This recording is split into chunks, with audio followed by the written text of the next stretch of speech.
Sabrina Arcaro, ela é lá da Unesc e ela é a nossa maior conhecedora de vitrocerâmicos. Trabalha com vitrocerâmicos há algum tempo, né? Fez o doutorado nessa área e ela é bem apaixonada por vidros e vitrocerâmicos em geral, assim. E eu acho que ela é uma pessoa que pode trazer uma contribuição incrível para a gente. Então, enfim, Sabrina, tudo contigo. Depois a gente tem um tempinho para fazer perguntas e discutir, né? Tranquilo. Então, vamos lá. Muito obrigada, Anne, pelo convite. Fiquei realmente bem feliz. E quando você me convidou para uma palestra sobre vitrocerâmicos, aí eu pensei, nossa, faz tempo que eu não faço uma palestra sobre vitrocerâmicos e também... Aí eu pensando, faz tempo que eu não trabalho com nada de vitrocerâmicos. Aí eu fui voltar assim, né? Vamos ver o que eu já fiz com vitrocerâmico. Aí eu busquei meu TCC, vitrocerâmico. Aí eu busquei meu mestrado, vitrocerâmico. Doutorado, vitrocerâmico. Eu co-orientei um aluno que foi orientado pela Annelise, que foi o Thales, vitrocerâmico. Aí hoje, eu pensando, não estou trabalhando com vitrocerâmico, fui olhar meus alunos. Eu estou com 4 orientações de doutorado de vitrocerâmico e 3 alunos de iniciação científica. Então, eu acho que eu trabalho um pouquinho com vitrocerâmico. Não é bastante, claro, nunca é o suficiente, né? A gente sempre acha que precisa estudar mais e mais e mais sobre o tema. Mas vocês vão ver, o que eu trouxe hoje são algumas aplicações dos vitrocerâmicos que eu já trabalhei.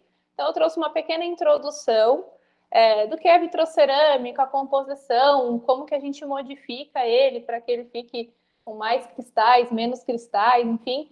E algumas aplicações que já estão bem estabelecidas e outras, né, que a gente está tentando levar o vitrocerâmico para essa aplicação. Primeiro eu vou falar um pouquinho, né, de quem eu sou e de onde venho. Então, eu me formei em tecnologia em cerâmica aqui pela Unesc, lá em 2010. E aí fiz o mestrado e depois, né, da formatura ainda fui para a área da indústria, né? Trabalhei na indústria de revestimento cerâmico por 1 ano, então foi o estágio da graduação, mais um período. E aí decidi que, poxa, eu estou aqui fazendo, parece que é todo dia a mesma coisa e isso não me satisfaz. Eu preciso fazer coisas diferentes todos os dias e nada como ir para a área da pesquisa, né? Resolver problemas diferentes todos os dias. E fiz um mestrado na área de vitrocerâmicos, como eu falei antes, né? E aí, um mestrado sem um doutorado não é o Esteban que está aí vai ver, né? Depois que a gente termina o mestrado, a gente percebe, mas agora eu preciso de um doutorado.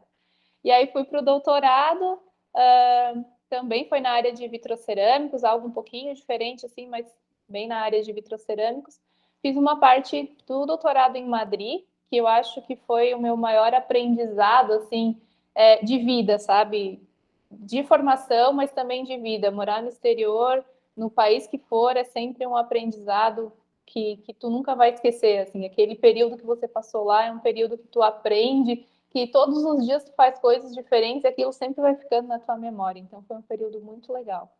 E depois que eu voltei de Madrid, daí eu defendi a tese lá na UFSC e fui para a URGS, né, que foi onde eu conheci a professora Annelise, que foi minha supervisora no pós-doutorado. A gente trabalhou com várias coisas aí, inclusive com os vitrocerâmicos, né? Trabalhamos com nanotubo de carbono também. Continuamos ainda algumas coisas, algumas parcerias em conjunto e espero poder continuar aí por mais algum tempo.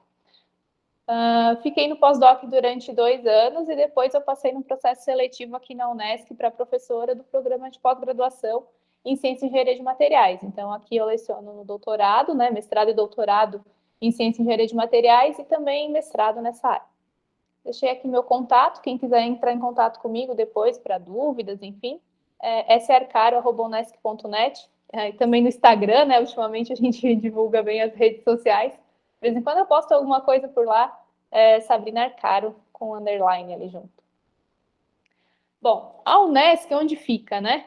Então, a gente está aqui em Criciúma, que é a capital do carvão.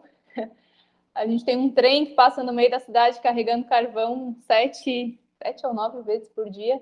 Então, toda vez que eu estou atrasada, eu encontro o trem.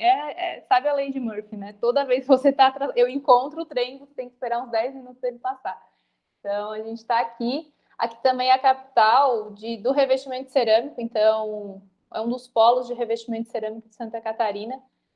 E dentro da Unesc a gente tem o curso de Engenharia de Materiais, que surgiu justamente para absorver, né, para formar os profissionais para essas áreas, tanto do carvão quanto de revestimento cerâmico, e outras indústrias químicas. Então, logo depois surgiu o curso de Engenharia Química. Quando eu me formei aqui, era tecnologia em cerâmica, ainda não tinham as engenharias, enfim. E assim a universidade foi crescendo. Hoje a gente tem muitos cursos de graduação na área de engenharia, que são fortes, e a gente tem medicina, que é muito forte, é o carro-chefe da universidade, e assim vai indo, né? Temos 7 programas de pós-graduação, incluindo esse que eu estou aqui. Ela não é uma universidade pública e também não é uma universidade particular. Ela é uma universidade comunitária, então ela não tem fins lucrativos. Tudo que ela recebe da mensalidade dos estudantes, ela reinveste em pesquisa, ensino e extensão, né, para mantê-la como universidade. Então é bem legal a maneira de governo da universidade, assim, ao modelo de gestão, né? Bem interessante, diferente do que a gente é acostumado quando está nas federais. E dentro da instituição a gente tem o IPARC, que é o nosso parque tecnológico. Esse parque tecnológico aqui era parte de uma usina de beneficiamento de carvão. Então a estrutura foi reaproveitada, foi doada na época à universidade, não doada, mas foi comprada simbolicamente pela universidade por R$1 há muito tempo atrás, né, para a universidade manter essa estrutura no sentido de cuidar de tudo isso, que era um local onde realmente era o beneficiamento de carvão. Aqui nesse cantinho, se perceber, era uma bacia de decantação de carvão. Então, tudo isso foi reformado e a gente está construindo os laboratórios, então está sempre numa eterna construção aqui. Né? Então, aqui estamos construindo os laboratórios. Eu fico num laboratório bem aqui atrás, aqui, que é a minha sala, que é o CERTEC, que é o Laboratório de Cerâmica Técnica. Então, a gente tem diversos laboratórios e vem estruturando eles cada vez mais, né? Claro que ainda não se compara às universidades federais e os recursos que elas têm de muitos anos, né? Aqui a gente ainda é muito novo, o nosso PPG é de 2014, então é muito novo, a gente ainda é CAPES 4. Estamos torcendo para que suba para 5 no próximo quadriênio, mas não sei ainda, vamos ver. Então, aqui fica o CERTEC, que é o Laboratório de Cerâmica Técnica, e abriga 3 grupos de pesquisa, que é o grupo de pesquisa em cerâmica técnica, o grupo de pesquisa de biomateriais e materiais nanoestruturados, que é coordenado por mim, e o grupo de pesquisa em economia circular, que é na parte de resíduos. Vocês vão entender em breve por que eu estou trabalhando com biomateriais e vitrocerâmicos, né? Já vou, quando eu colocar as aplicações ali, a gente vai ver. Então, eu tenho trabalhado com cerâmica, síntese, caracterização de óxidos nanoestruturados, dopagem de nanomateriais, materiais vítreos e vitrocerâmicos, processamento coloidal, que foi também o que eu fiz no meu doutorado, e os biomateriais. E aí, falar um pouquinho dos vitrocerâmicos, aproveitando essa foto bem bonita aqui, que é da dissertação do Thales. Então, os vitrocerâmicos, né? Eu não sei se vocês já tiveram uma aula teórica a respeito deles, mas eu vou trazendo um pouquinho, e qualquer coisa que vocês quiserem perguntar, vão me perguntando aí durante a apresentação, ou se quiserem deixar para o final, fiquem bem tranquilos. Então, esse tipo de material, a gente dá como um conceito para eles materiais inorgânicos, policristalinos, que contêm uma fase vítrea residual, obtidos a partir de vidro sujeito à cristalização controlada. Não é qualquer vidro que pode se transformar num vitrocerâmico. É um vidro que já tem uma composição química que pode cristalizar, mas que você consiga controlar esses cristais. Se eu pegar um vidro float e aquecer o vidro float, resfriar, aquecer e resfriar, é possível, né, dependendo se ele tiver algum contaminante ali junto, que se criem alguns pontos e que devitrifique. É possível que crie alguns cristais. Posso chamar de vitrocerâmico? Se esses cristais não cresceram de forma controlada, tu até pode dizer que é uma cerâmica vitrocristalina, mas um vitrocerâmico, de fato, a gente controla a cristalização. Eles são constituídos, né, por uma porcentagem que varia entre 50% e 98% em volume de cristais. Eu posso ter uma maior cristalinidade ou uma menor cristalinidade, controlando a maneira como eu vou nuclear e como eu vou crescer os cristais, né? Então, controlando o tratamento térmico. Por meio do tratamento térmico de uma mesma composição, eu tenho exatamente a mesma composição. Eu posso ter 20% de cristais, 50% de cristais, 90% de cristais, dependendo do tipo de tratamento térmico que eu faço. Exatamente com a mesma composição. Eu posso, inclusive, modificar o tamanho desses cristais também por meio de tratamento térmico. Tá? Então, o tamanho desses cristais pode ser bastante reduzido, inclusive inferior a 1 milímetro.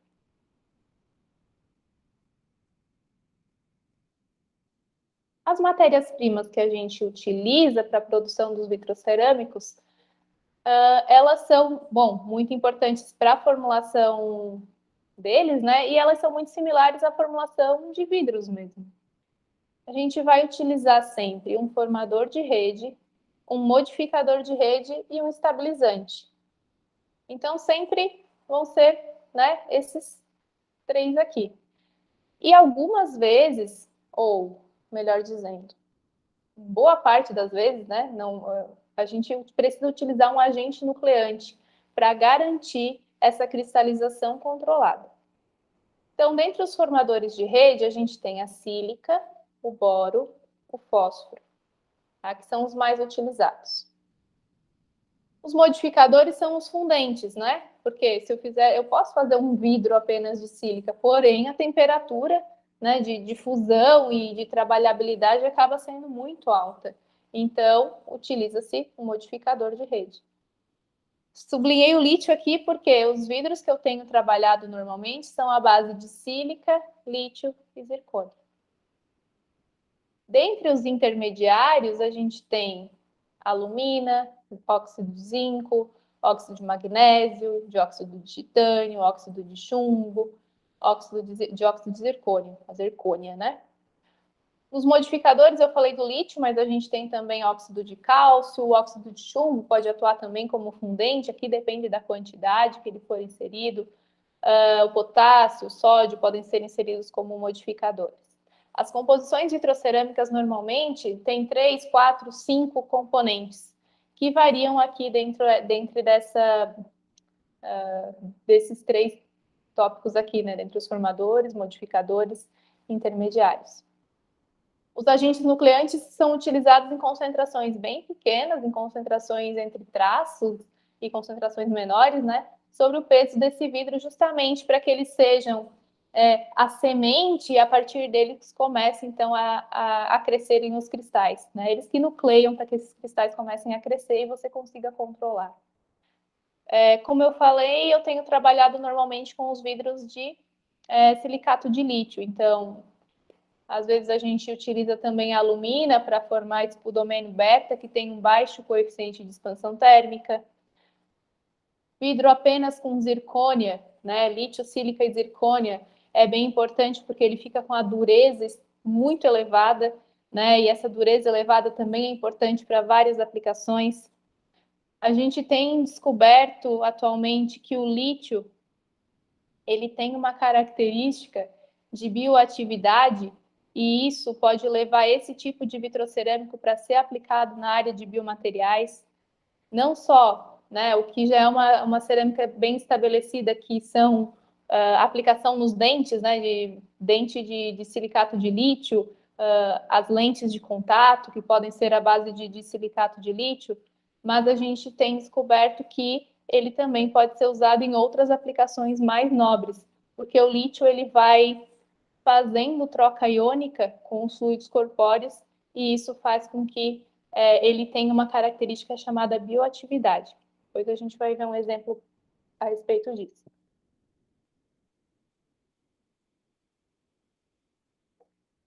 Então, a partir do momento que a gente define uma composição do vitrocerâmico, e aí são várias as famílias, né? As famílias dos vidros de silicato de lítio, dos os vitrocerâmicos de silicato de lítio, melhor dizendo, os à base de magnésio, enfim, são algumas famílias de vitrocerâmicos, né?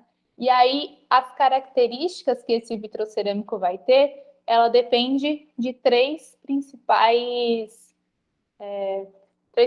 informações, né? Que são os cristais formados, e esses cristais foram formados a partir da composição química que você determinou para esse vitrocerâmico, o tamanho médio desses cristais e o quão homogêneo eles estão.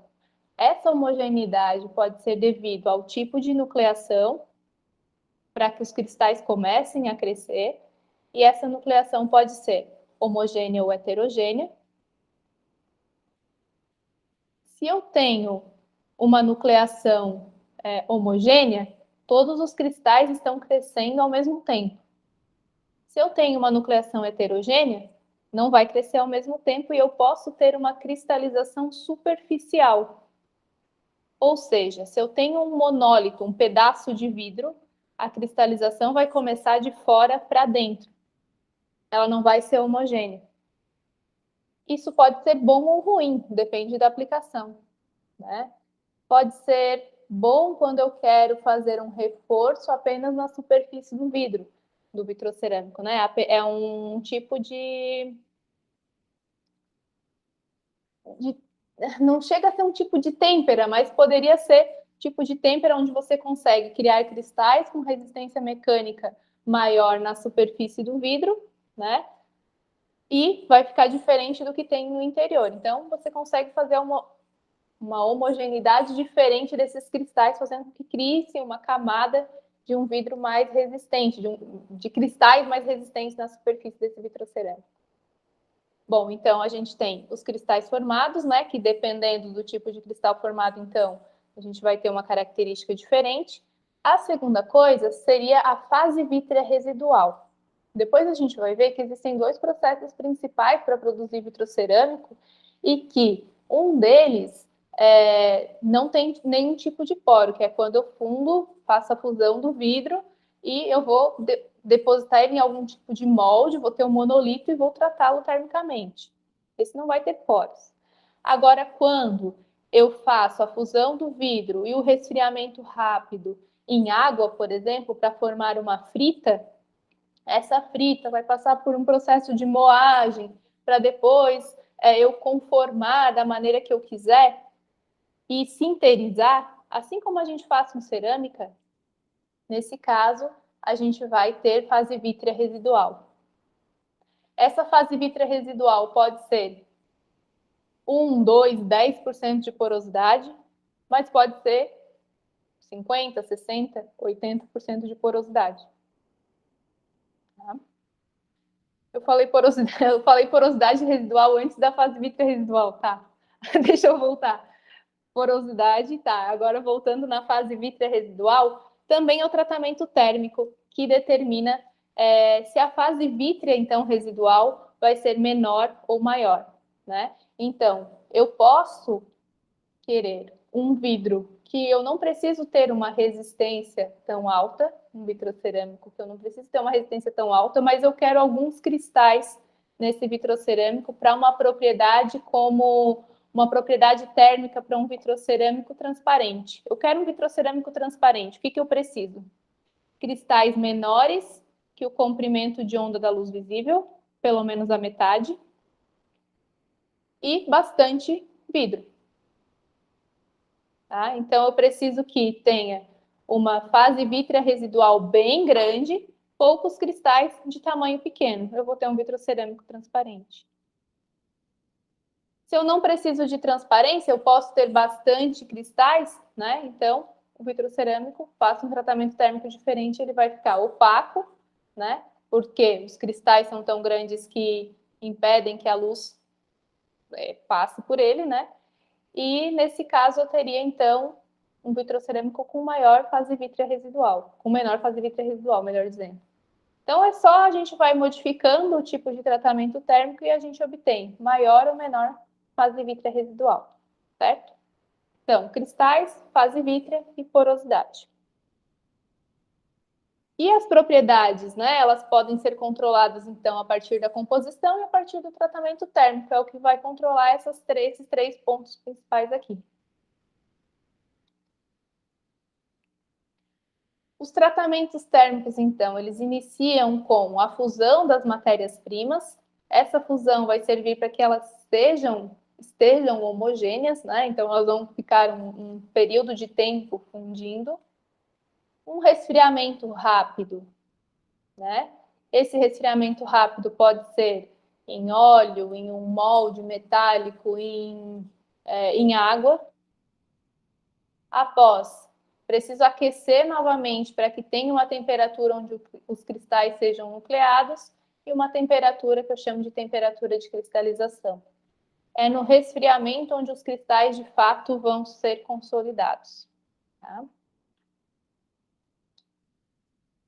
Aqui a figura típica, né, que a gente utiliza para explicar que a gente tem um líquido e o líquido é resfriado.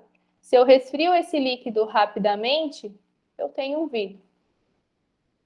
Agora, se eu resfrio esse vidro de uma forma controlada, né, eu tenho um cristal. Que é uma imagem. Estava tentando encontrar um vídeo melhor, porém não encontrei. Esse vídeo sou eu fazendo fusão de vidro de vitrocerâmica em laboratório, do vidro, né, para depois transformar em vitrocerâmica. Nesse caso era um monolito. Esse vídeo deve ser de 2013, por aí. A gente tinha cadinho de platina lá no laboratório, então fazendo a fusão de alguma composição aí de vidro. Então, em laboratório, né, não falando em escala industrial, mas em escala laboratorial, mais ou menos assim que a gente trabalha. Então, precisa de um forno para a fusão desse vidro, algum molde, né, e depois a gente vai trabalhar, cortar, polir, enfim, e fazer o tratamento térmico nesses vidros para que cristalizem. No caso dos monólitos, né, de uma peça de vidro, de uma placa, né, que eu vou transformar em vitrocerâmico, eu vou fazer o tratamento térmico. Vou fazer aqui o tratamento térmico adequado, né? E aí, dependendo do tipo de tratamento térmico, eu posso ter pequenos cristais. Vejam aqui que a escala aqui está bem pequena, né? Então, são 2 microns. Então, eu tenho pequenos cristais, né? Mesma composição, tratamento térmico diferente, cristais diferentes formados. Tá? Não são, na verdade, são cristais da mesma composição química, são cristais de magnetita que se formaram num vitrocerâmico. Tá? Pela tecnologia do pó, ou seja, quando a gente faz a fusão de um vidro e faz o resfriamento rápido em água, e depois isso vai para tratamento térmico, né? A gente chama de frita também. Então, a gente faz a fusão do precursor em água. E aqui também, em laboratório, deve ser um vídeo de 2013, 14 também.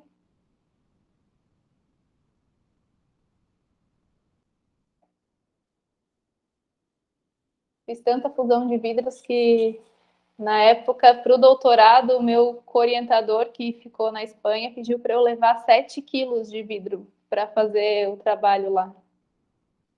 Porém, cada cadinho cabiam 100 gramas. Então, era de 100 em 100 gramas. Eu conseguia fazer 400 gramas por dia. 400 gramas que eu colocava para fundir, né? Tem a parte que eu perdia, porque eu usava carbonato, enfim. Mas, olha, foi tenso, mas eu consegui levar os 7 quilos para lá. Não sobrou muita coisa, realmente ele estava certo. A gente precisava de bastante para o estudo que a gente fez.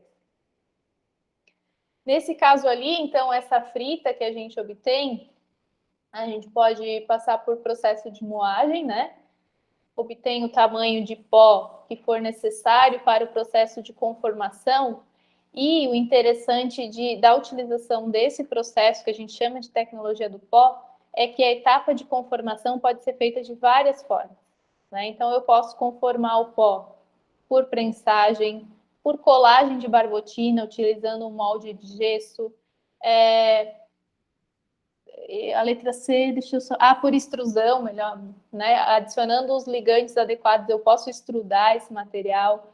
Por outros tipos de moldagem, por geocasting, né? Então, eu utilizei tape casting, por exemplo, fazer fita flexível a partir de vitrocerâmicos. Outros processos que incorporam agentes porogênicos, né? Para formar uma estrutura porosa. Então, tudo isso é muito facilitado quando a gente tem a tecnologia do pó. A microestrutura fica muito diferente do que o que a gente viu anteriormente, né? Deixa eu voltar aqui. Aquele vidro anterior, né, é um monolito mesmo, foi tratado termicamente, e a gente faz o tratamento aqui da superfície, lixando e polindo, e aí esses cristais são revelados.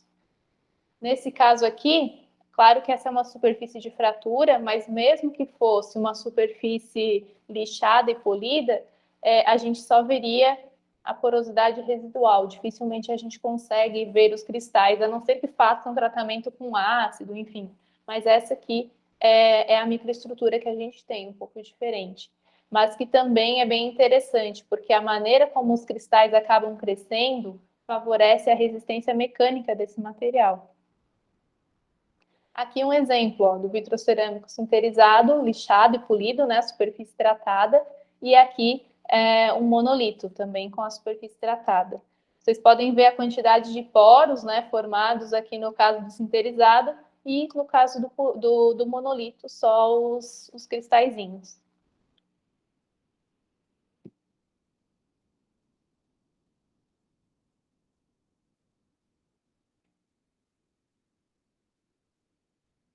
Aqui apenas, né, mais uma figurinha para mostrar que, partindo então do vidro do monolito, do parent glass, né, a gente tem a nucleação dos cristais e logo a cristalização, e por isso então eu tenho toda essa fase vítrea residual e os cristais. No caso de quando eu tenho uma peça, né, que partindo da tecnologia do pó, então eu tenho pó que foi moído, foi conformado de alguma forma, eu vou para a sinterização, vai acontecer sinterização, assim como acontece na sinterização de pós, né, tanto na metalurgia do pó quanto na ceramurgia do pó, vamos dizer assim. Então, todas as etapas de crescimento de grão, né, a gente observa aqui também, só que aqui a gente tem uma sinterização em fase viscosa. Tá? Essa sinterização em fase viscosa também favorece a nucleação e o crescimento dos cristais, já que na maioria dos casos onde eu utilizo o vitrocerâmico a partir da tecnologia do pó, né, para cristalizá-lo, eu não preciso utilizar agentes nucleantes. Também é interessante aqui que, mesmo que eu tenha uma cristalização homogênea ou heterogênea, ele vai acabar sendo um vitrocerâmico que cristaliza muito bem, justamente porque, se for uma cristalização heterogênea e seja de superfície, ela vai começar a crescer aqui na superfície de cada pozinho. Então, até terminar o teu ciclo térmico, você conseguiu cristalizar muito bem. Né? Normalmente, aqui a gente consegue ter 5, 10% de fase vítrea residual. Fica um material realmente bem cristalino. Né? E também chegamos já com os vitrocerâmicos que a gente trabalha a 1% de porosidade residual, que também é muito bom. Né? A gente conseguiu densificar eles muito bem, então teria um material bem cristalino, né? 5, 10% dá para considerar bem cristalino, e também com bem denso, né? E aí, no fim, a gente vai ter poros distribuídos e o cristal também aí crescido. Aqui um exemplo, né, de cristalização superficial e cristalização volumétrica. Então, esses são os vidros que eu trabalho, são de cristalização superficial. Então, se eu pegar o monolito e aquecer no tratamento térmico adequado, sempre vai crescer primeiro essa camada aqui de cristais, né? Deixa eu aumentar aqui, ver se vocês conseguem ver melhor. Não, não consigo, deixa eu aumentar. Sim. Olha só, os cristais vão crescendo nessa direção. E agora a gente vão estar usando esse tipo de crescimento para outra aplicação, né? E esse crescimento dos cristais nessa forma favorece que a gente consiga retirar qualquer resíduo de vidro que tem aqui, e no espaço que a gente está retirando o resíduo de vidro, a gente está inserindo medicamento para usar vitrocerâmico como drug delivery. E está dando uns resultados bem legais. Estou dizendo que a gente está entrando para umas aplicações não convencionais e que a gente está tendo resultados bem interessantes. Aqui um vitrocerâmico de cristalização volumétrica. Então, na cristalização volumétrica, ele cresce, né, todo por dentro de todo o material da mesma forma, os cristais. Aqui alguns formatos bonitos de cristais que acaba tendo, né, a formação desse tipo de cristal. O aluminato de bário é bem bonito.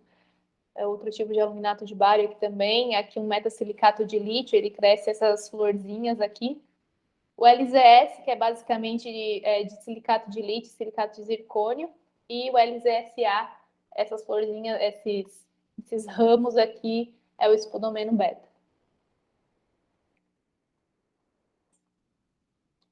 E vamos às aplicações, né? Onde estamos investindo nossos esforços para trabalhar com vitrocerâmicos. E a foto do quebra-cabeça, porque é realmente um quebra-cabeça que a gente vai montando para tentando encaixar as propriedades que a gente obtém com algumas aplicações e tentar direcionar cada vez para outras áreas. Tem um professor lá de São Paulo, que é da UFSCar, que é o professor Zanotto. Ele já está quase se aposentando, mas ele é uma referência assim, para a área de vidros e para as diversas aplicações. Então, ele tem algumas composições novas de vitrocerâmicos que ele está utilizando bastante, e ele começou a aplicar os vitrocerâmicos em biomateriais. O ciclo de ouvido, eles têm patente para... não sei se vocês já viram algumas pessoas que não têm o olho inteiro, né?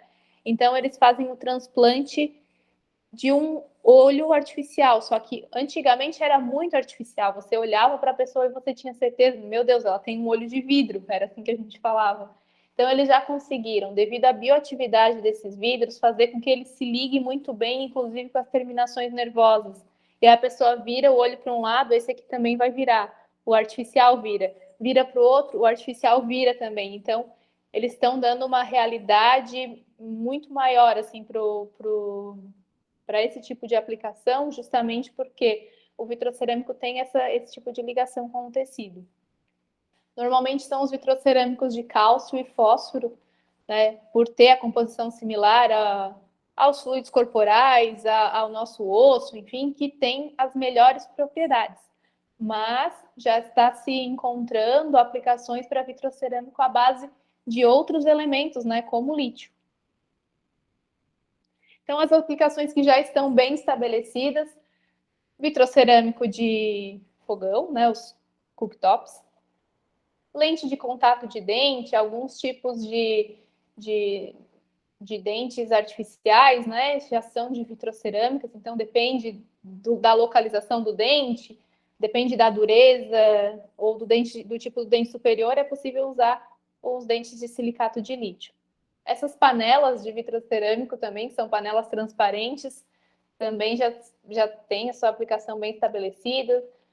E aqui as lentes de telescópio, né? Esse aqui é o telescópio que está em construção no deserto do Atacama, a previsão para ficar pronta é entre 2024 e 2026. E todas essas placas aqui são de material vitrocerâmico. Os espelhos deles são os maiores espelhos já construídos.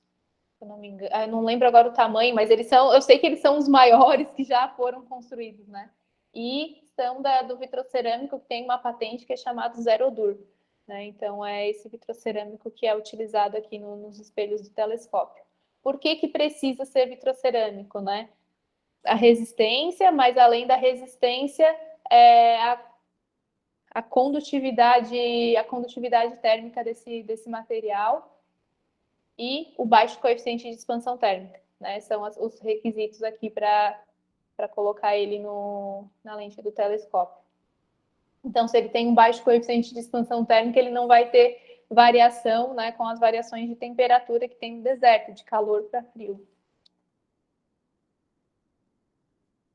Outra aplicação, né? E agora eu começo a colocar aqui as aplicações que eu já trabalhei, ou até mesmo as pessoas do laboratório que eu estava já trabalharam, né? Que o laboratório que eu fiz o meu doutorado chamava Vitrocer, que era o Laboratório de Materiais Vitrocerâmicos.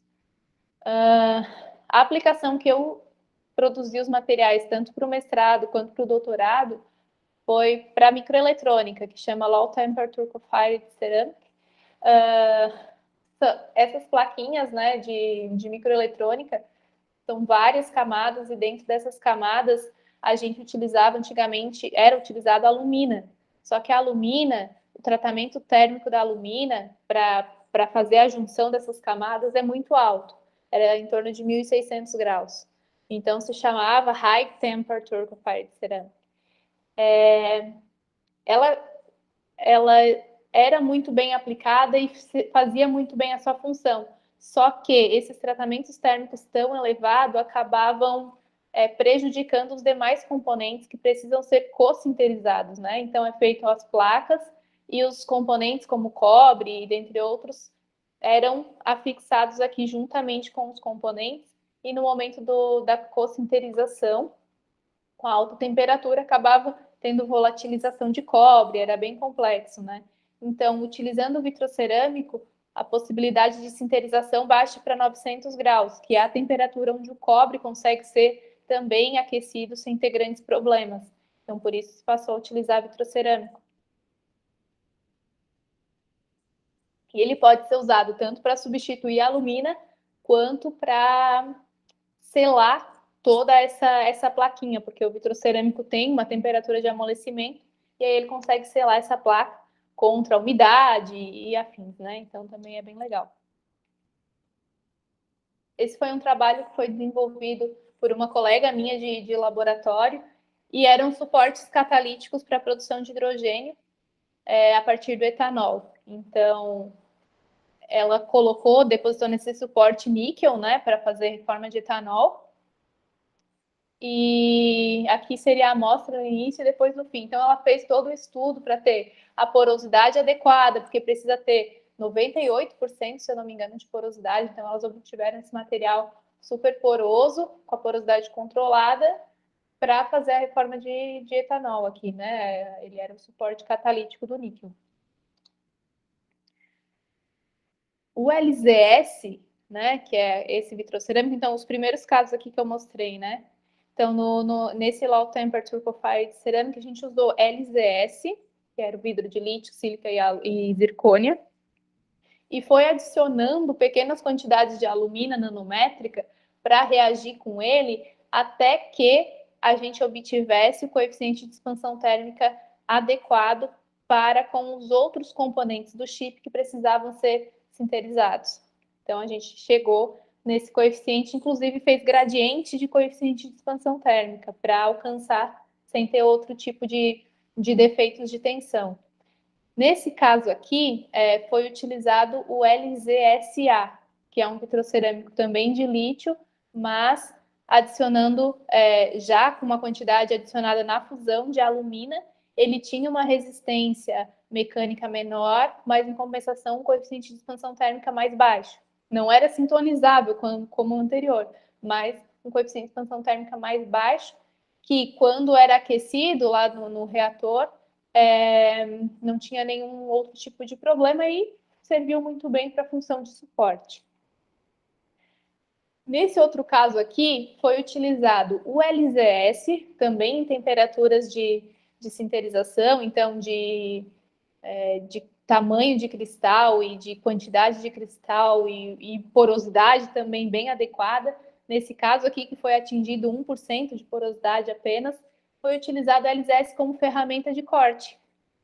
Então, foi usado para usinar bronze e acho que foi ferro fundido cinzento. Aqui, ferro fundido cinzento, e aqui tem uma imagem de bronze que foi usinado com uma ferramenta de corte feito de vitrocerâmico. Depois ele fez todo um estudo de como aconteceu o desgaste, e ela realmente usinava esses dois materiais. Eu acho que ele testou com cobre também. Claro, não são materiais tão duros, né? Mas é possível de usinar.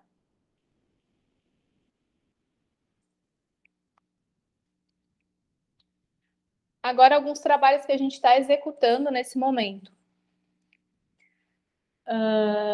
Não sei se vocês já ouviram falar em fachadas ventiladas.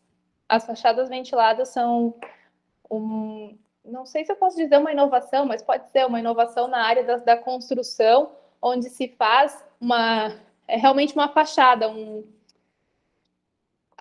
tem a construção e ao lado da construção se coloca só uma camada de revestimento, deixando um espaço entre a construção em si e essa camada de revestimento que é suportada por uma ferragem, né? Então ele é preso ali. E tem ainda muitos problemas. Primeiro, não é ainda produzido de fato aqui no Brasil, eles estão começando agora, então eles importam da China, colocam a caixa da empresa daqui e vendem. É assim que está funcionando. Mas eles querem desenvolver aqui mesmo, né? E a gente tem trabalhado com as empresas para desenvolver esse tipo de material aqui. Só que não tem norma ainda, é a mesma questão do vidro de segurança que você falou. Então, se para o vidro, que já é usado há muito tempo, não tem norma, para esse aqui é menos ainda. Então, pensa colocar, eles estão colocando placas cerâmicas de 1,20 por 1,20 penduradas, sem saber se, né, de fato, se vai cair, se não vai, porque os testes que são feitos aqui antes de colocar é teste de impacto, mas não condiz tanto com a realidade. Então, a gente tem sacos de pancada que a gente bate na parede para fazer os testes realmente, mas não tem normas de fato. Então, tá bem difícil, assim. E são placas muito pesadas que são colocadas ali e as empresas estão com bastante medo de que aconteça alguma coisa. Por enquanto não aconteceu nada, mas não sabemos. Esse é um shopping lá é o JK Iguatemi, é em São Paulo? Acho que pode ser, não tenho certeza, acho que é em São Paulo. Que ele é todo com fachada ventilada. A fachada é incrível, porque melhora muito a condição de calor, né, de troca térmica dentro do prédio. É muito legal, assim. Mas tem que se investir muito ainda em pesquisa nessa área, porque não se tem. Né? Não tem normas, principalmente. E a gente está tentando desenvolver materiais mais leves para isso, com vitrocerâmico. Então, para continuar tendo resistência, mas que eles sejam mais leves. Então, tem bastante. A gente está fazendo alguns estudos aqui na universidade nesse sentido, assim, em conjunto com as indústrias de revestimento daqui. Outro trabalho que a gente está desenvolvendo são teses de 2 alunos de doutorado, em conjunto com um projeto aprovado recentemente pelo CNPq, é para blindagem balística. Blindagem balística está bem em alta ultimamente e a gente tem desenvolvido tanto vitrocerâmicos transparentes com resistência para blindagem, e aí a gente faz os testes de blindagem e existem vários níveis, né? Então já está atendendo alguns níveis de blindagem, né? Não é também com uma super. Agora eu esqueci o nome das balas, mas a .40 já funciona. Né? Então já está bem bom, mas não é para super munições assim, mas para munições menores já tem uma blindagem bem interessante. E a gente está usando os vitrocerâmicos também para melhorar a sinterização dos materiais que são utilizados para blindagem hoje. Então, a sinterização da alumina é 1.600, a gente consegue inserir vitrocerâmicos para reduzir a temperatura de sinterização da alumina e manter a mesma dureza. Então, precisa ter uma relação ali, colocar um pouquinho de vitrocerâmico, né, só para que melhore a sinterização, baixe a sinterização da alumina, mas não tanto vitrocerâmico a ponto de fragilizar mais o material. Então, também precisa ainda de bastante estudo nessa área.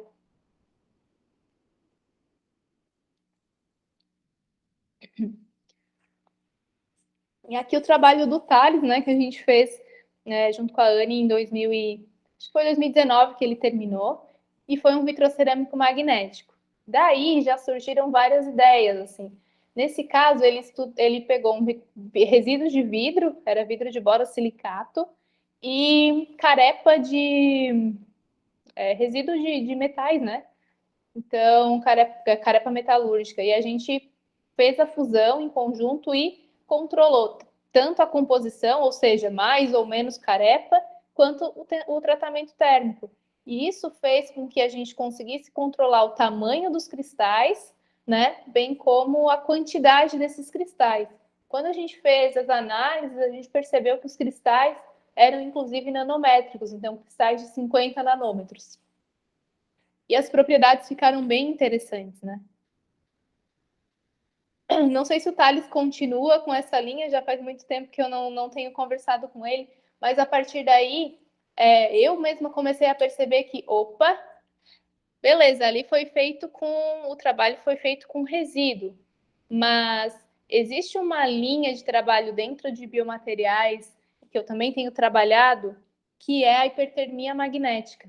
Na hipertermia magnética, eu preciso ter cristais nanométricos de uma ferrita que estejam recobertos com alguma coisa e a partir disso fazer, né, um fluido magnético.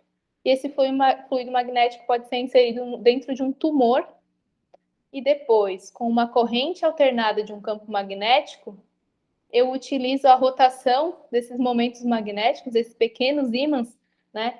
Quando elas rotacionam essas partículas, elas aquecem. E aquecem a uma temperatura em torno de 43, 44 graus.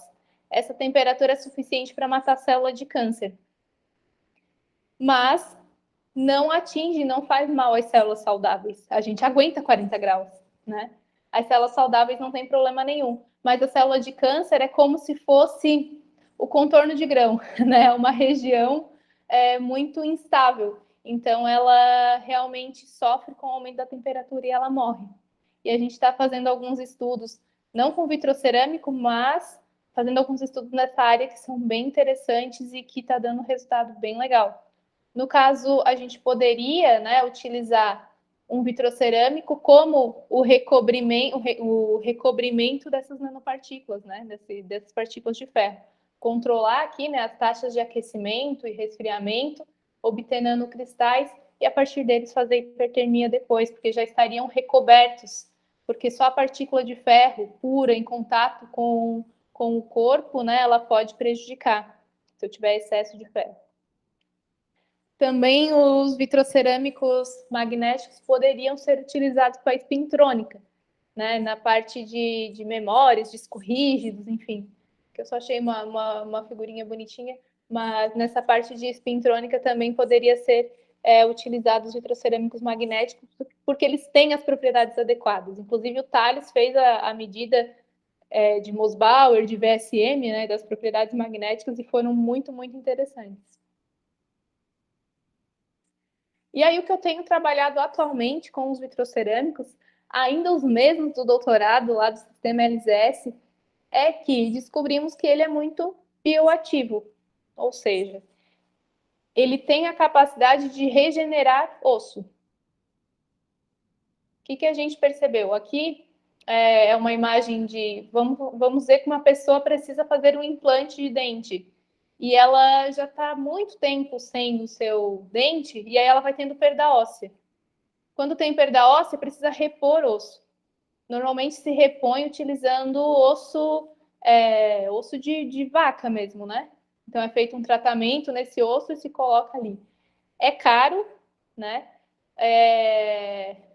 Quando se coloca um osso de vaca, ainda tem a chance de rejeição, tem a chance de alguma contaminação. Então, vem se conversando para se ter a possibilidade de substituir esse osso por algum osso sintético, sintetizado.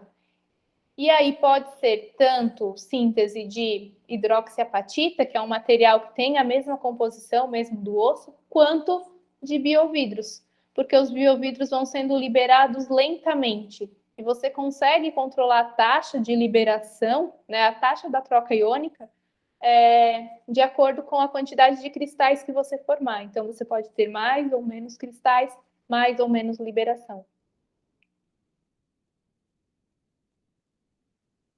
E aí pode se utilizar tanto aqui para colocar na gengiva, né, onde a pessoa está com perda óssea, quanto para recobrir os implantes, né, os implantes de titânio. Eles sempre precisam de um recobrimento, que normalmente é feito com hidroxiapatita. Esse recobrimento também pode ser feito com biovidro. Inclusive, já tem alguns comerciais que são com biovidros. Aqui é um resultado que a gente obteve, né? Na nossa imagem A e B, a gente tem o vidro em diferentes tratamentos térmicos. e depois que a gente expôs a fluido corporal simulado. Então, a gente expôs a fluido corporal simulado e essas coisas diferentes que a gente vê aqui, né? Essa morfologia diferente que formou, já é um vidro mineralizado.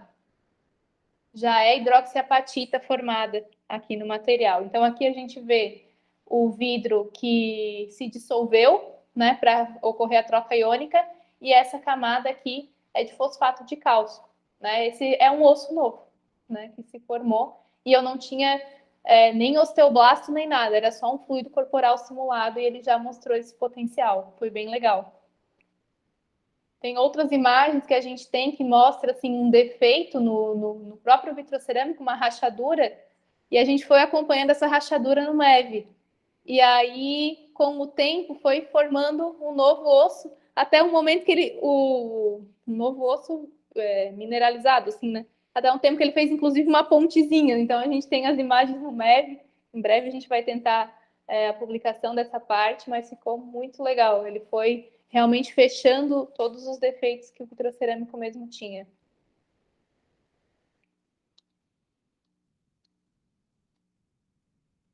Aqui falando um pouquinho da bioatividade, né, de como ela funciona nos vidros, a gente tem os materiais que são inertes e esses aqui são os bioativos, né? Então eu tenho um defeito ósseo, eu insiro ali um biovidro, os fluidos corporais vão subir, né, nos biovidros, vão reagir com ele e vão começar a interagir, formando hidroxiapatita, né? Hidroxiapatita biológica que a gente chama. Então, ela vai crescendo com o tempo. Então, inicia esse crescimento a partir do momento que entrou em contato com o fluido corporal.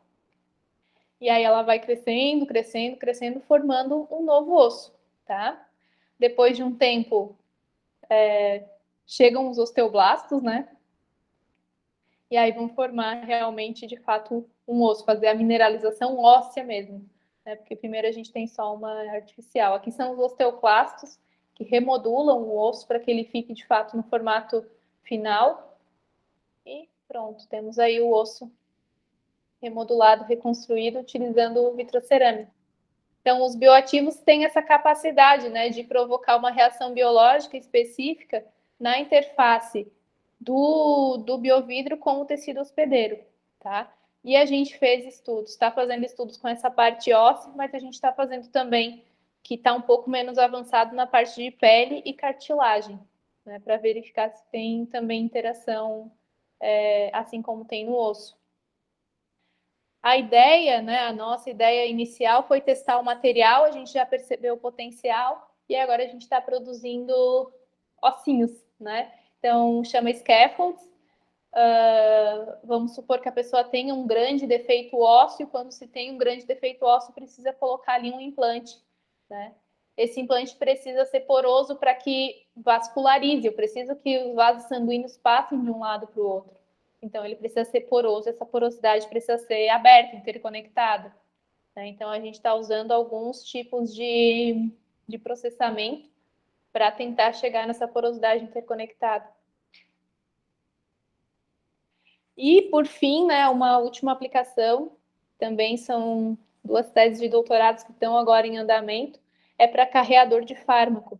Então, a gente está utilizando o vitrocerâmico, as estruturas dos cristais que se formam, retirando o vidro, mantendo só os cristais, e a gente consegue grudar neles medicamentos que, como ele já tem o potencial para tratar osso, a gente insere um medicamento e acelera ainda mais esse potencial. Então, a gente usa essas estruturas aqui, né? Gruda ali nela alguns tipos de medicamento, que são os bisfosfonados, para tratamento de osteoporose no caso de fratura, né? Quem tem osteoporose tem muito mais chance de ter fratura do que uma pessoa que não tem. Então, a gente consegue melhorar um pouco a situação da densidade óssea, mas tratar principalmente as fraturas nesse caso. E é o que a gente está agora investindo nossos esforços. Expectativa de um futuro com ainda mais aplicações consolidadas para os vitrocerâmicos. Isso tudo que eu trouxe para vocês é na área da pesquisa, né? Mas a gente espera conseguir consolidar algumas aplicações nesses casos. E muito obrigada, né, a professora Annelise, principalmente pelo convite, e obrigada a vocês por estarem aqui assistindo, e fico aberta aí as dúvidas, questionamentos ou qualquer coisa de curiosidades que vocês quiserem perguntar. Fiquem à vontade. Obrigada. Ai, obrigada, Sabrina. Foi muito interessante, principalmente quando tu traz a parte de aplicações, né, de possíveis aplicações, do que tu já fez, do que está fazendo, desenvolvendo. Nossa, é tanta coisa que o pessoal nem imagina, né? Porque como a gente estava falando antes de tudo que começar, o vidro, e principalmente vidro cerâmico, mais ainda, é tipo escanteado, é uma coisa que, nossa, não sei o que é, não sei para que serve. Pergunta na rua, sei lá, né? Ninguém vai entender. E tem tanta aplicação importante para modificar, com o poder de modificar a sociedade, né? A vida das pessoas. Tem impacto, né? É uma coisa bem interessante que eu acho que cabe a gente investir, fazer mais pesquisa, né? Enfim, trabalhar com isso, né? Começar a levantar esse assunto, né? Claro, a gente faz esse assunto ser levantado na nossa vivência acadêmica, mas eventualmente tu troca isso com alguém da família, algum amigo, e aquilo começa a se expandir, e daqui a pouco vira uma bola de neve e o pessoal já ouviu falar e está interessado, né? Sim. O que a gente tem feito bastante é conversar com o pessoal da área da saúde, sabe? Começar a não esperar eles virem atrás da gente da engenharia, mas sim para lá, olha, o que vocês têm de problema aí que a gente pode resolver? E aí a gente está tentando resolver com vitrocerâmico, né? E tem funcionado. Os resultados são bem positivos, assim. Muito legal mesmo. Sim, propor, né, uma parceria, né? Não esperar que venha até a gente o problema, mas ir lá questionar e propor, né, soluções, sim, enfim, conversar, né? Tentar fazer uma troca, né? Uhum. Nossa, eu achei muito interessante. Eu fiz tantas anotações aqui, foi uma aula, assim, aprendi um monte de coisa. Espero que nossos alunos também tenham, sei lá, aprendido tanto quanto eu aprendi. Põe perguntinha para queria deixar aqui um espaço para eles fazerem alguma pergunta, assim, não sei, ou comentários, enfim, fiquem livres. Oi. Primeiro, assim. Oi. Bom, primeiro, obrigado pela apresentação, achei muito interessante. Eu queria saber, eu achei interessante aquela parte que tu falou, eu não conhecia da sinterização de vitrocerâmica. Eu já tinha ouvido falar tipo do processo mais convencional, né, que tu faz a peça, o vidro, assim, depois tu faz um tratamento térmico para cristalizar o vidro. Mas esse de sinterização, ele é... A cristalização é durante a sinterização? Tu faz a sinterização e depois tu faz mais uma etapa para cristalizar? Tá. É tudo ao mesmo tempo? Tudo ao mesmo tempo. Então, a gente faz a frita, né? Então, se for em processo de laboratório, a fusão, ao invés de fazer num molde, a gente faz em água. Né? Se for na indústria, aqui para nós, em Criciúma, é comum, porque tem as indústrias de frita mesmo, de esmalte cerâmico, né? Então, é possível fazer a produção do pó desse jeito. Então, produziu a frita, moe. Tem um pó muito fino, como se fosse qualquer cerâmica que a gente consegue, né? Que a gente obtém. Bom, aí a gente tem o pó e normalmente a gente faz uma análise térmica para verificar qual é a temperatura de cristalização desse pó, que eventualmente pode ser diferente do monolito, tá? Ela pode ser a mesma, mas pode ser diferente também. Então a gente sempre faz uma análise térmica para verificar isso. E a análise térmica no sentido de DSC, TG, que vai me dar exatamente a temperatura de cristalização, porque é uma reação exotérmica, mas a gente tem um ensaio que a gente utiliza muito, que é a dilatometria. A dilatometria vai me dar a dilatação desse vidro, mas do pó verde. No caso, é a retração. A gente vai aquecendo e ele vai consolidando, né? E a gente tem exatamente quando vai acontecer a sinterização. E tem um momento que ele começa... Eu vou fazer desenho na minha mão aqui. Tem um momento que ele está sinterizando, né? Está sinterizando e a sinterização para.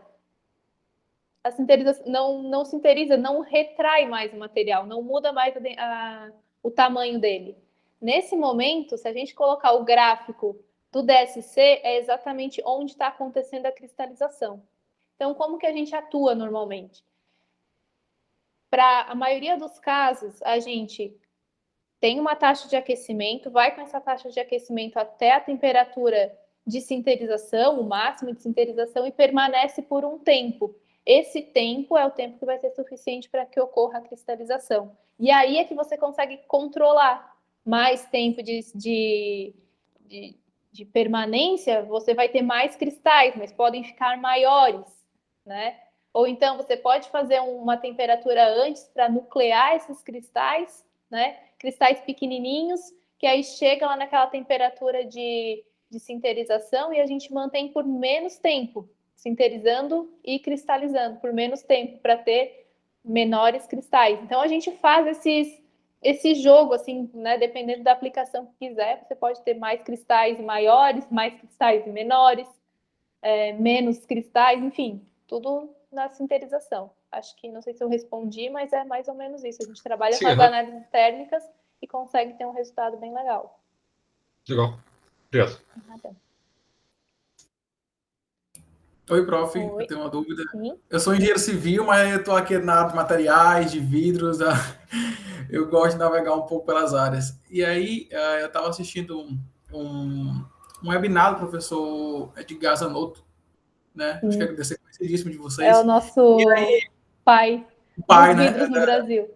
E aí ele estava comentando muito sobre bioativos, que é a tendência dos vidros. Só que a minha pergunta é, quais as principais matérias-primas para que ele realmente seja bioativo? Tá, né? As principais mesmo, fósforo e cálcio. Já comprovadamente são os mais bioativos, tá? Só que a gente precisa ter a sílica também. Porque a sílica exatamente. A questão da sílica, né, que vai influenciar em relação a sílica, na verdade, ela forma quando ela entra em contato com os fluidos corpóreos, né? A gente usa primeiro um fluido corporal simulado para fazer os primeiros testes.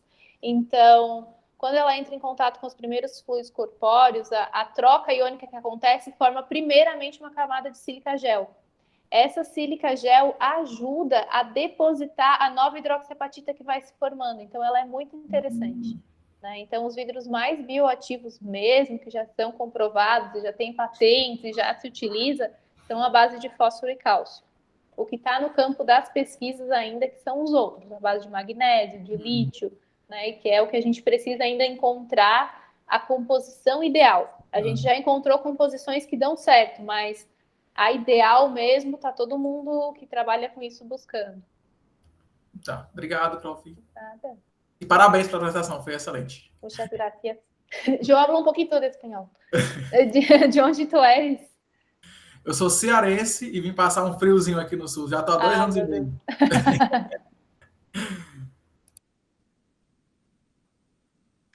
Bom, Fala,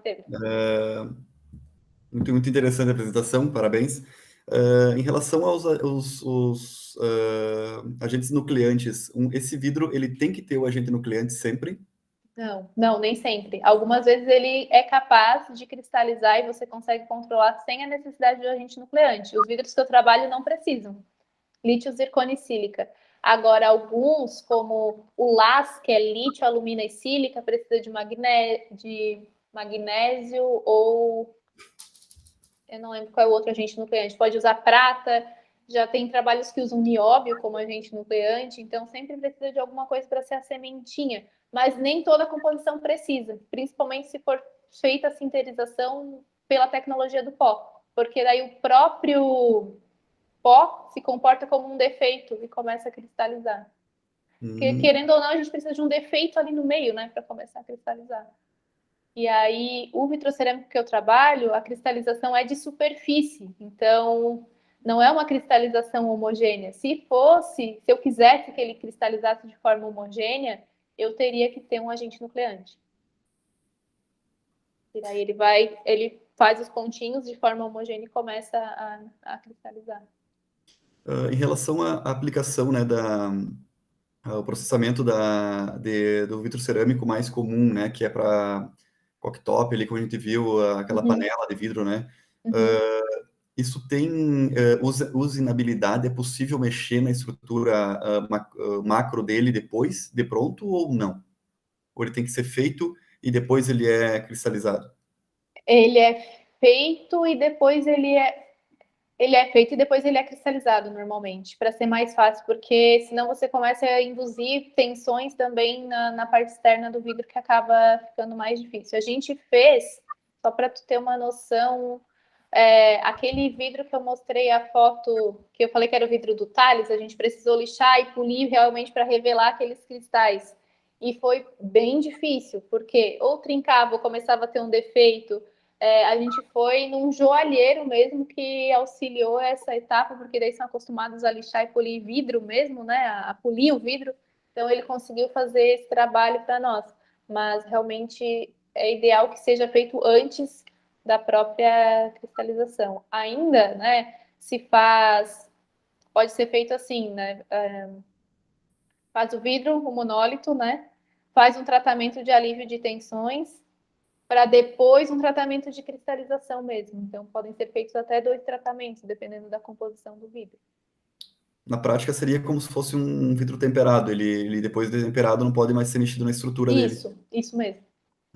Tá bom. Era isso, então. Muito obrigado. Nada.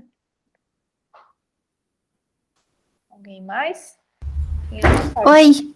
Oi, Magali. Oi, tudo bem? Eu tenho 2 perguntas. Eu gostei muito da apresentação, gostei principalmente dos vídeos, assim, que deu para ver coisa acontecendo, Obrigada. foi bem legal. Que bom, eu tinha mais vídeos para mostrar, só que eu não sei onde eu salvei. Eu sei que eu mandei para os meus alunos, daí pedi para eles não acharam mais, que eu tinha mais novos de agora, só que eu não achei, mas eu acho que já deu para ter uma noção por esses mesmo. Foi bem legal. E, assim, sobre os contaminantes que tu comentou que podia ter, eu fiquei pensando, como que pode vir a ter contaminante? O que acontece se ter muito contaminante? Tem como medir o contaminante também? Os contaminantes no sentido de os agentes nucleantes ou contaminantes que venham a vir das matérias-primas? Contaminantes das matérias-primas. Bom, é que se a gente vai para uma escala industrial, né, normalmente, por mais que você tente comprar uma matéria-prima pura, ela nunca vai ser 100% pura, né? Então, é 99% de pureza, mas 1% é de impureza. E o que vai ser essa impureza, né? Sim. Enfim, depende da matéria-prima que for. Então, para medir, existem técnicas como ICP, por exemplo, né, que consegue medir traços, né, consegue medir traços de alguns elementos e aí a gente consegue verificar se tem. Na parte, quando você vai trabalhar com bio, né, com esses vidros para aplicações biológicas, a gente precisa ter uma pureza bem elevada. Então, a gente compra matérias-primas mais puras e depois faz análise de ICP para verificar em questão de traços, o que tem, porque alguns materiais a gente realmente não pode ter. Outros já são bem-vindos, como, tem uma pequena contaminação de sódio. Não tem problema sódio. Tem uma pequena contaminação de cálcio. Não tem problema, ele só vai ajudar. São os micronutrientes que a gente chama, ainda chama de nutrientes. Eles podem ser bem úteis, mas agora tem...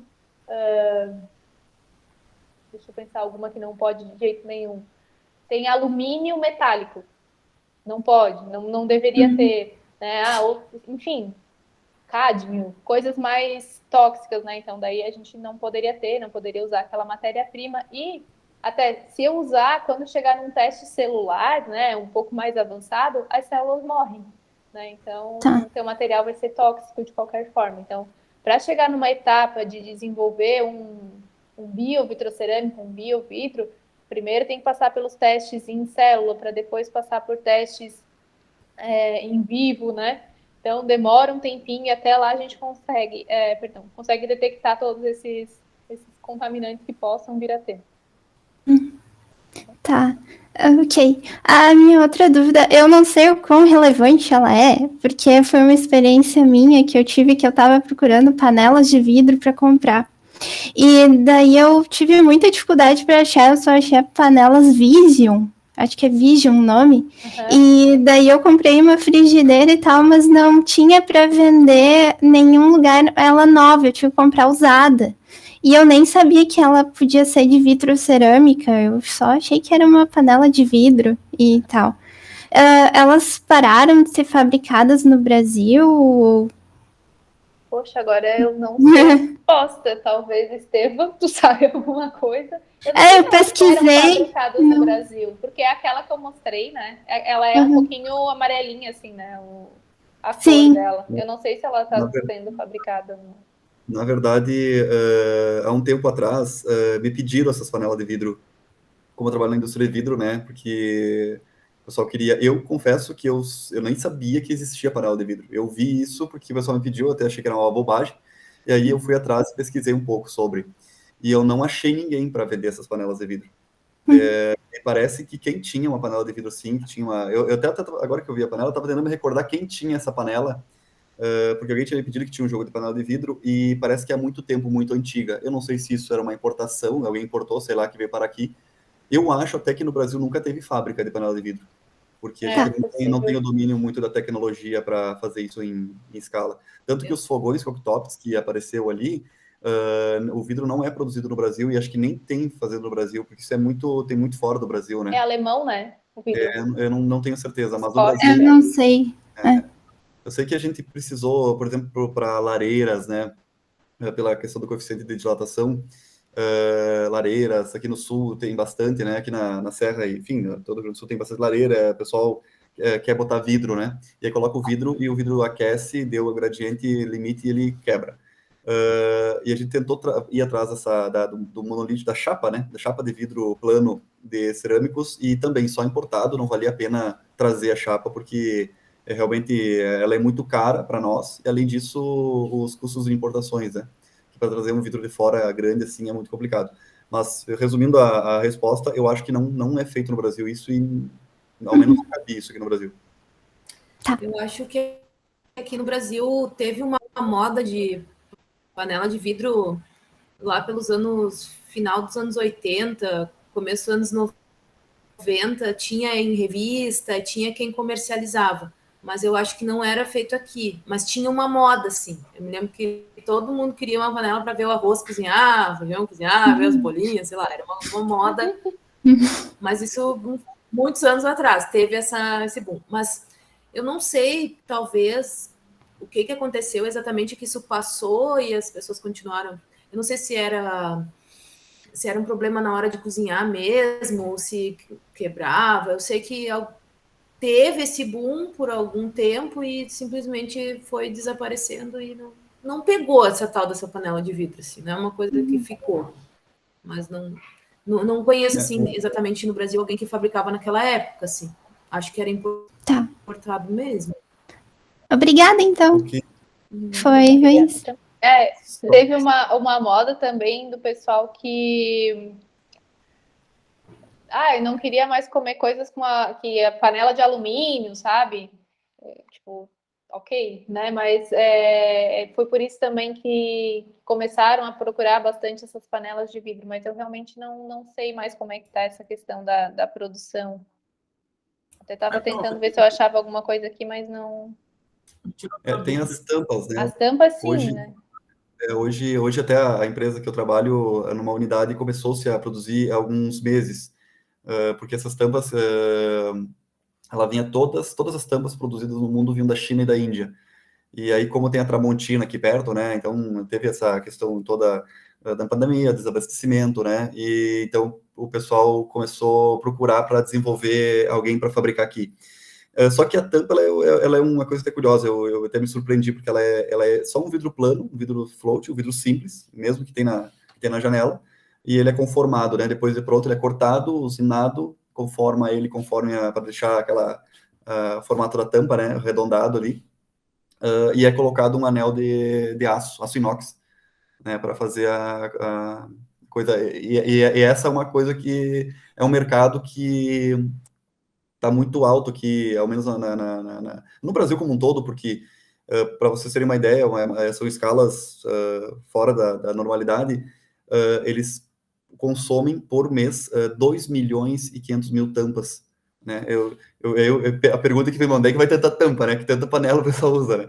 Mas claro que a Tramontina também exporta muito, mas é um volume fora da realidade do consumo da tampa, é uma coisa que veio para ficar mesmo, né? A tampa de vidro, né? Só um parênteses mesmo da utilização do vidro. Mas eu acho que o consumo não é só de panela nova, é de panela que a tampa quebrou. Sou testemunha. Vocês já viram que eu quebro tudo que é coisa de vidro, né? É panela, é box, é tampa, é comigo. Quebrar vidro é comigo. Então, já tive que trocar a tampa de panela também, porque quebrou. Mas tem que Mas comprar era um panela vidro- nova, não dá para comprar só a tampa, né? Ai, não dá para comprar só a tampa. Ainda bem. Tem que comprar. Ainda bem. Eu fiquei com uma dúvida. Não sei se mais alguém tem uma dúvida antes. Eu tenho só mais uma, rapidinho. Fala, boa. Ô, prof, assim, eu sou universidade, estou crescendo agora, não tenho um cadinho de platina, uma fortuna. Qual o outro caldinho que eu posso estar trabalhando? Claro, cerâmica não, que daí umas temperaturas já era, né? Eu já trabalhei com clinker. Daí ouro. E aí, olha, eu já cheguei até 1.200 graus, né? Porque eu estava estudando clinker belítico, então só vai até aquela temperatura. Mas o choque térmico, né, com resfriamento, nossa, o que eu gastei de dinheiro já com cadinho normal, né? E aí uma outra solução tem para... Depende da composição que você quer fundir. Você precisa ver se essa composição é mais ácida, é mais básica, se tem lítio, se não tem. Qualquer composição de lítio é um desastre tu fundir em qualquer coisa. Ela estraga o forno, estraga tudo. Né? Se tiver o lítio adora alumina, então os cadinhos normalmente são à base de alumina, então ele vai reagir com a alumina. Então é por isso que você viu ali eu usando cadinho de platina. Claro que na época meu orientador tinha um recurso e conseguiu comprar o cadinho de platina, e inclusive depois dos 7 quilos que eu fundi com ele, precisou ser reformado o cadinho de platina. Mas... Furou. Mas tu quer fazer clinker, né, Roger? Pois é. Não, prof, eu já fiz, né, no meu mestrado.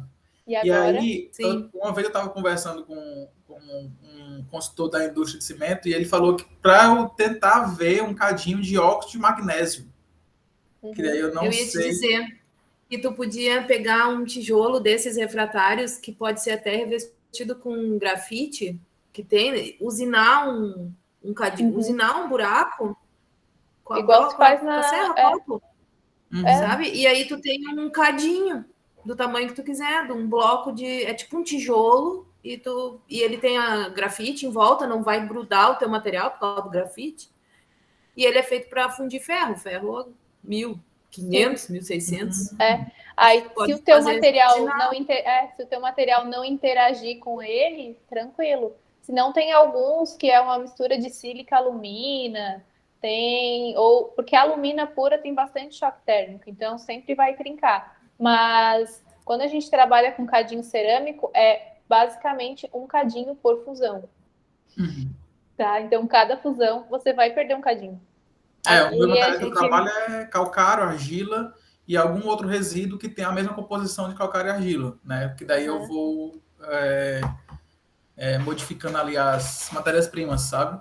Mas olha, meu Eu acho que tu pode ver com o pessoal ali da Gerdau, eles têm muita sobra que eles já usaram uma vez o tijolo e eles não fazem mais nada com aquilo, botam fora. De repente tu pode, como tu só quer o meio, o buraco, tu tira o que for, o que tiver em volta e cava um buraco. É um resíduo, eles não querem nada com aquilo, jogam fora jogam fora o tijolo, né? Porque eles trocaram, porque rachou, mas para ti tanto faz. E aí eles até dão para ti o tijolo e tu faz quantos cadinhos tu quiser. Vai meu bolso não aguenta mais comprar cadinho de alumina. Não, de alumina é muito caro e vai quebrar toda vez. É isso mesmo. Então, eu tenho usado uns desse material que a Anne falou, que é de magnésio e... Óxido de magnésio. Mas tem alguma coisa junto, né? Mas enfim, a gente tem usado esses. Tem vários tipos. Aí a gente tem usado esses, mas também a gente uma, duas vezes resiste no máximo. Um pouco mais, né? É que resiste um pouco mais. Vamos brincar.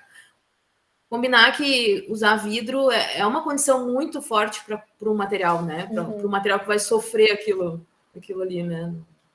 Até na indústria, né? Todo o material da indústria desgasta muito. É muito quente, é muito ácido, é muito alcalino, enfim, depende da composição, mas são condições extremas que um material tem que suportar, né, para processar. Mas aí, para o vidro, dá certo o cadinho de magnésio? Eu acho que sim. Pode testar, fazer com uma pequena quantidade, né? Não enche o cadinho da primeira vez. Faz um teste que você vai perceber se teve alguma reação ou não teve. Então, a gente normalmente faz assim mesmo. Tá. Sabe que eu já vi um youtuber que ele estava fazendo caseiro, assim, com um forno caseiro, assim, tudo. E ele levou meses, assim, porque foi testando um monte de coisa, assim, mas ele conseguiu fazer uns vidros bons, assim, até. E ele usava, acho que, grafite, até o cadinho. Só que é caro o grafite até, porque a gente pensa... Eu pensava, grafite é só um carvão, né, assim, um negócio, né, deve ser barato. Mas tu vai comprar um cadinho de grafite, eu acho que talvez seja mais a pena comprar platina mesmo, até porque é muito caro. Mas por isso A mesmo, gente usa só os moldes de grafite. A gente usa molde só de grafite quando quer fazer vidro plano, vidro, enfim, fundido ali, um monolito, a gente usa um molde de grafite. Mas é por isso mesmo que é interessante esse material que eu te falei, que eu estava falando, porque ele é óxido magnésio revestido com grafite. Então, tu não tem o maciço do grafite. Tu tem o óxido magnésio com grafite dentro. Então, tu vai fazer um furo e tu vai ter praticamente um cadinho. O que vai entrar em contato com o teu material é o grafite. É como se tu fizesse um cadinho de grafite, mas não é de grafite, é só uma camadinha de grafite. Então, por isso que tem várias vantagens. E é um resíduo, que nem eu te falei, eles têm pilhas lá jogado que eles não fazem nada. Então, se tu quer, pede, faz com a serra-copa um furo e tu tem um tocadinho de grafite de graça, praticamente. E aí usa um resíduo, resolve um problema. Mata vários uma coelhos. motivação aí, mata vários coelhos.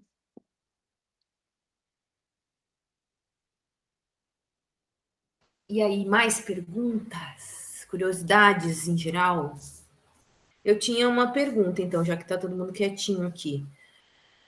Ali, quando tu falou daquela parte da hidroxiapatita que cresce em cima, sabe? Uma pergunta que eu fiquei pensando é o que limita o crescimento da hidroxiapatita, porque ela vai continuar crescendo até o infinito? Ou o que limita ela vai crescer até esse tamanho aqui? Ela não vai continuar crescendo? A gente tem um fluido corporal, um fluido corporal simulado, que é rico em cálcio, fósforo, magnésio, nem me lembro, são muitos sais diluídos ali. A troca iônica do vidro com ela vai chegar no momento que entra em equilíbrio. Ah, entendi. Né? E se fosse no corpo humano, em que o fluido corporal é sempre renovado? Isso, é sempre renovado. Daí a gente faz fazer parar de crescer. Daí a gente faz alguns testes, né, para verificar quanto tempo, quanto que ela vai crescendo. Só que vai chegar um momento, no corpo, a gente vai ter, junto com os fluidos corpóreos, a gente vai ter as células, né? Então, a gente tem osteoblasto e osteoclasto. Osteoblasto formando osso todo o tempo, osteoclasto comendo osso todo o tempo. Então, o nosso corpo se autorregula, né? É uma maravilha. Então, ele vai chegar no momento que vai se autorregular. Daí, os testes in vitro que a gente faz é normalmente até 28 dias. A gente vai acompanhando o crescimento até 28 dias. E quando a gente faz teste in vitro, em vivo, em rato, a gente testa até 3 meses. E 3 meses praticamente, né, dependendo da condição, já está bem regenerado, já formou mineralização ali da hidroxiapatita formada, mas já formou osso novo, você já vê o osteoblasto. Se colocar a célula tronco, ela se diferencia em osteoblasto, é muito legal. Ah, que legal, que interessante. Deixa eu ver, eu tinha mais uma. Eu acho que, sabe ali quando tu falou que do vidro cerâmico tem uma fase vítrea residual, e qual é a importância dessa fase vítrea residual ali, a existência dela? Por que eu vi que tu falou que tem entre, sei lá, 50%, 98% de cristais, mas por que não faz sempre 100% cristal? Ou qual é o fator, depende, né? Por que é importante estar ali? Depende da aplicação, né? De vidro daí. Depende da aplicação. Por ser um vitrocerâmico, sempre vai ter, mas se eu quero uma aplicação que eu quero que fique transparente e resistente, precisa ter vidro. Vai ter bastante fase vítrea residual. Agora, se eu quero um material bem resistente, principalmente mecanicamente, ou no caso de cristais para baixar o coeficiente de expansão térmica, também eu vou precisar de uma quantidade grande. Então, eu regulo, né, a parte vítrea com isso. Na parte dos biomateriais, então, eu preciso da fase vítrea justamente para fazer a troca iônica, porque cristal mesmo está muito estável. né? É muito difícil um cristal fazer a troca iônica, e normalmente quem faz é a fase vítrea. Então, depende da aplicação, a gente tem a função da fase vítrea também. Interessante. E aí, mais perguntas, dúvidas, comentários, sugestões? Sugestões para trabalhos futuros? Isso, parcerias. Tem o contato já da Sabrina ali, né? Como eu falei, é uma referência para mim, assim, Sim. falar sobre vitrocerâmicos e vidros, eu já sei, eu mando um e-mail para a Sabrina, eu já sei quem é que eu chamo, quem é que domina o negócio. Uma dúvida agora que surgiu nessa última pergunta da professora é em relação à reciclagem do vidro cerâmico depois. Ele é assim como o vidro, por exemplo, esse que a gente estava falando antes, né, sobre aplicação de vidro mesmo, né, vidro para cocktops, enfim, essa área. Se eu refundo ele, né, eu pego um vitrocerâmico e refundo, subo novamente até a temperatura de fusão, e depois resfrio, normal, igual o vidro, eu posso reciclar quantas vezes eu quiser. E aí é a parte que seria interessante com relação a um cerâmico, né? Então eu consigo refundir ele, mesmo ele já estando com os cristais, mas se eu tiver a mesma composição, ele vai ter aquele comportamento. Tanto que na análise térmica, cristalizou, fundiu, né? Tudo que cristaliza, né? Tudo que funde é porque cristaliza, né? Então a gente consegue fundir toda aquela massa ali e fazer todo o processo novamente. E daí, se tu quisesse, tu podia fazer cristais de tamanho diferente, enfim, começar uma história nova para aquele... Começar uma história nova. Cerâmico, ou daquilo virar um vidro mesmo. Pode fazer uma história nova para ele. Novos cristais, outros tamanhos. A gente reaproveita. Vamos supor que fizemos um vitrocerâmico por tecnologia do pó, daí a gente precisou, ao invés de compactar, a gente fez um cadinho. Só vou dar um exemplo. A gente fez um formato de um cadinho, precisou usinar ele, sobrou algumas partes, né? Aquele pó ali, a gente pode ou usar novamente para a tecnologia do pó, ou se quiser, refundir de novo. Então, a gente consegue, nós mesmos reaproveitamos, porque aí a temperatura de fusão, depois de ele já estar fundido uma vez, ela é menor. Eu não preciso ir a 1500 graus. Em 1200 eu já consigo uma boa homogeneidade.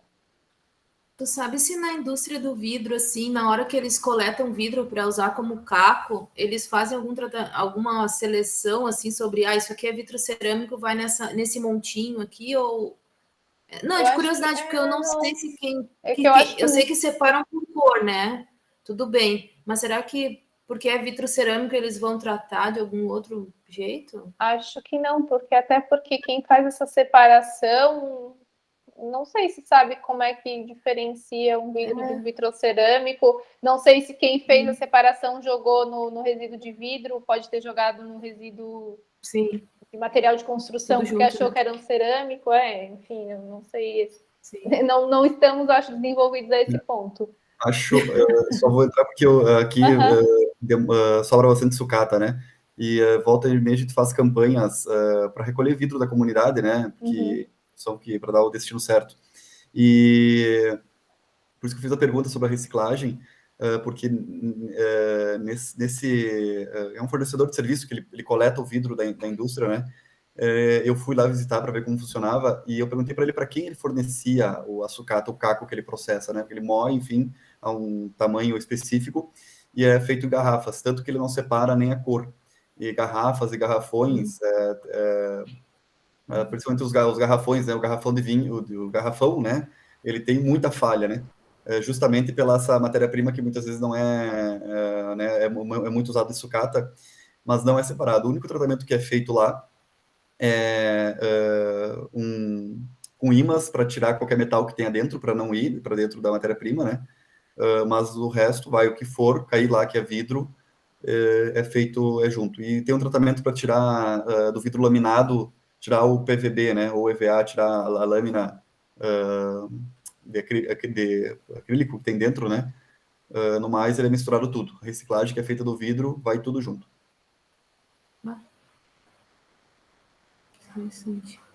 Até mesmo o pó do vidro, né, quando ele é usinado, ele gera um pozinho, né, que é o pó das ferramentas, né, que usinam.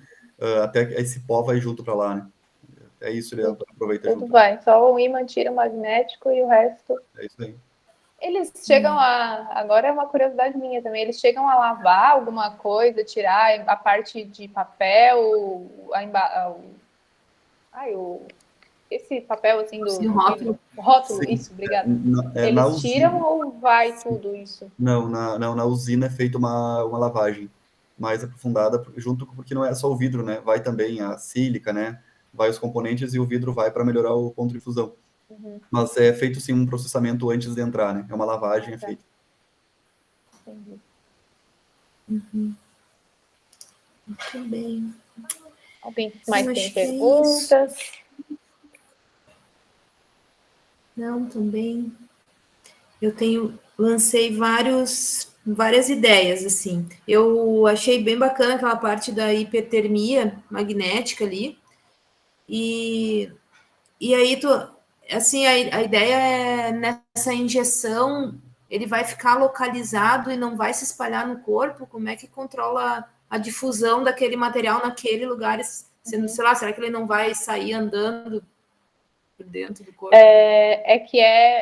Por exemplo, a gente pensa, né, no como vai ser o tratamento. A pessoa vai, vou fazer uma sessão de magneto-hipertermia, então ela vai para a sessão, né?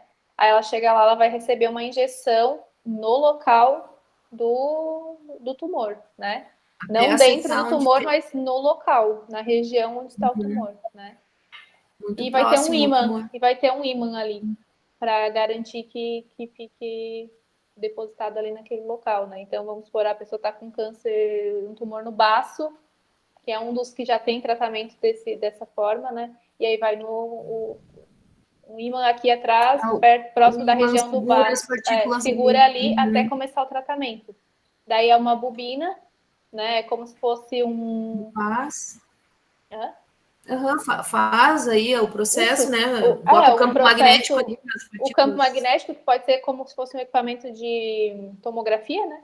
Aí a pessoa vai entrar ali, vai ficar por 40 minutos, e nesses 40 minutos a partícula, daí solta o ímã e a partícula só fica reagindo ao campo magnético. O que já tem alguns estudos, mas o pessoal está estudando é o depois, né? Essa partícula depois, porque ela aquece e ela vai perder o magnetismo, porque chega na temperatura de Curie, ela perde o magnetismo. Ela não é mais magnética, então tu tem partícula de ferro no corpo.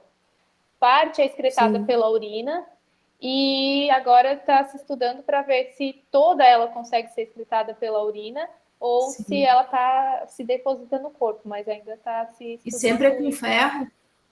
Sempre é com ferro. O íon que o pessoal usa é sempre ferro. Tem outros, o que já está aprovado pelo FDA, que é a Americana de Alimentos, né? Fundação Americana de Alimentos, é ferro, né? Outros estão no campo da pesquisa, porque o ferro também é usado para contraste de tomografia, de outros tipos de exame também, né? Então pode ser utilizado. E tem ferro no sangue, enfim, né? Ferro não é uma coisa totalmente estranha ao nosso corpo, né? Exato. É só porque a quantidade que é injetada ali é até uma quantidade grande para aquele momento, né? Mas é bem legal, já tem bastante estudo. A gente está montando o equipamento aqui. Acho que semana que vem vai ficar pronto. O equipamento que gera o campo eletromagnético. Tá quase eu vi pronto. Que vocês escreveram aquele capítulo, né? Aquela tua aluna escreveu aquele capítulo, né? Foi bem legal aquilo. Bem interessante. Bem legal mesmo. Que bacana. Que legal. Gente, eu acho que era isso, assim, minhas maiores dúvidas também, coisas que apareceram. Mas, claro, tem muita ideia, né, para trocar e a gente vai se falando eventualmente. Vai seguindo, a gente vai seguindo, né? O que eu falei, tem muita coisa que está no campo da pesquisa, mas é possível ir investindo e apresentando para a sociedade, mostrando o que pode ser feito. A gente está tentando algumas patentes, vamos ver se é um processo demorado, né? Mas vamos ver se sai. E assim, a gente está tentando parceria com a empresa, parceria com o pessoal da saúde, e assim a gente vai tentando desenvolver algumas coisas. Legal. Então tá, gente. Se vocês não têm mais nenhuma dúvida, eu quero agradecer a Sabrina por essa super palestra, essa super aula sobre isso, mostrar uma visão diferente da parte de vidros, né? Que vidro é muito tradicional na indústria, sim, é uma indústria antiga, enfim, clássica, mas essa parte de vitrocerâmicos pode trazer muita inovação, né? Que nem os exemplos que a Sabrina trouxe ali. Bem diferente do que se imagina quando alguém pensa em vidro, aquela coisa clássica, fundi, fiz uma janela, fundi, fiz uma tampa, sei lá, né? Bem mais moderno, né? Coisas diferentes para vidros. Ai, obrigada, Sabrina. Obrigada a vocês também por terem assistido, estarem aqui. Gente, eu que agradeço, né, a presença de vocês que estão aqui. Agradeço a Anne também pelo convite. É sempre muito bom, né, estar aqui falando e voltando a ter contato com vocês. Nessa pandemia também nos fez nos afastar ainda mais, né? Porque eventualmente eu ia aí na URGS, conversava com vocês, mas agora está um pouco mais difícil. Mas muito bom. Eu fico à disposição quando quiserem conversar, precisar de mim para alguma coisa, para palestra, enfim, fico sempre à disposição, podem me chamar. As portas aqui também estão abertas, né? Quando quiserem vir aqui conhecer ou também quiserem fazer alguma parceria, projetos em conjunto, a gente sempre fica bem à disposição. Claro que eu queria que vocês todos viessem aqui, né, conhecer também. Nesse momento está meio complicado, mas assim que as coisas melhorarem, fica as portas aqui abertas para vocês também, tá bom? Obrigada, Sabrina. Obrigada por pegar teu tempo da sexta de tarde, que tu não tinha aula e agora já usou esse tempo para dar uma aula aqui para nós, né? Obrigada mesmo. Eu sei que é uma correria, a gente está com bastante aula por causa dessa questão, né? Da pandemia, enfim, mas que bom que tu tomou um tempo para estar aqui. Obrigada. Eu acho que todo mundo bem feliz aqui por ter te ouvido, assim. Como eu falei, é uma referência para mim de alguém que trabalha com vidros cerâmicos, é uma referência, e eu procuro a Sabrina. Quando eu tenho dúvidas, eu procuro a Sabrina. Então, agora vocês também já têm mais uma referência, né? Mais alguém para trocar ideia. Obrigada, Anne. Muito obrigada mesmo. Então é isso. Depois eu te mando a gravação, se você quiser disponibilizar. Obrigada. Que vai vir para o meu e-mail. Então tá. Obrigada. Para eles que eles perderam. Para eles que eles perderam de fazer perguntas. Ou quem perdeu. Quem perdeu, perdeu. Perdeu. Né? Então tá, gente. Obrigadão, então. Um beijo. Tchau, tchau. Valeu, pessoal. Tenha uma boa restinho de sexta, um bom final de semana. E a gente se vê, né? Quer dizer, por aí, ou não. Por aí, ou não. Até mais, pessoal. Então, tá. Até mais. Até, obrigado. Tchau. Tchau. Tchau. Ai, valeu. Então, estamos aí, né?